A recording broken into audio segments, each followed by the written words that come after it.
یاد رکھو، غصے کی حالت میں کوئی فیصلہ نہ کرو اور خوشی کی حالت میں کوئی وعدہ نہ کرو۔ بڑا انسان وہ ہے جس کی محفل میں کوئی خود کو چھوٹا نہ سمجھے۔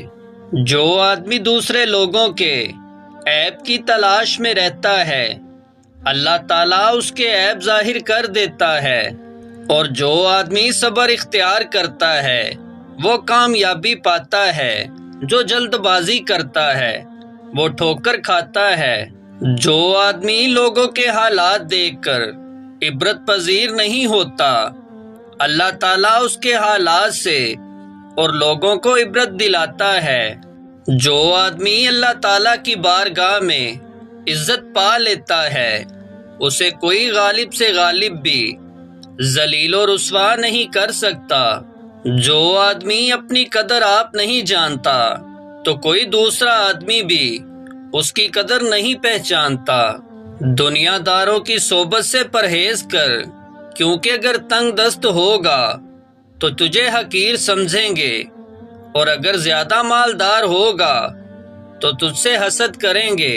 جو آدمی اللہ تعالیٰ کے سامنے اپنی عاجزی ظاہر کرتا ہے تو دنیا داروں کی اونچی گردنیں اس کے سامنے ذلیل و پست ہو جاتی ہیں۔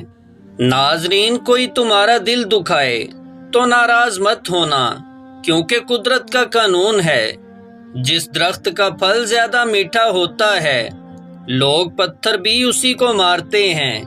اچھے لوگوں کا تمہاری زندگی میں آنا تمہاری قسمت ہوتی ہے، اور انہیں سنبھال کر رکھنا تمہارا ہنر۔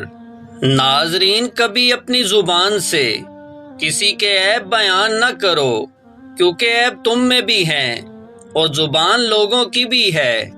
یہ دنیا بھی کتنی عجیب ہے، ایماندار کو بے وقوف، بے ایمان کو عقل مند، اور بے حیا کو خوبصورت کہتی ہے۔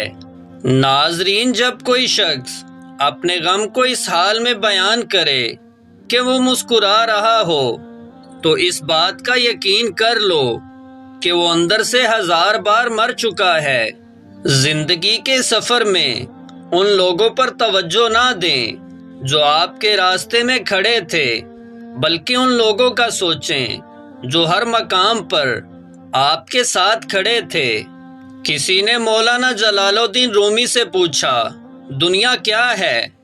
فرمایا، وہ ہر چیز دنیا ہے جو تمہیں اللہ پاک سے دور کر دے۔ ناظرین، سائل کو خیرات دیتے وقت آنکھ پھڑکے تو سمجھ جاؤ بہت جلد دولت آنے والی ہے۔ ناظرین، جب ہمیں بولنا نہیں آتا تھا تو ہماری ماں بولے بنا سمجھ جاتی تھی، اور آج ہم ہر بات پر کہتے ہیں، چھوڑو ماں، آپ نہیں سمجھو گی۔ جب آنکھوں سے سجدے بہنے لگیں تو قبولیت کے سمندر میں ضرور ہلچل ہوتی ہے۔ انسان شیطان کو اپنا دشمن سمجھتا ہے اور اس کی بات کو دوست کی طرح مانتا ہے۔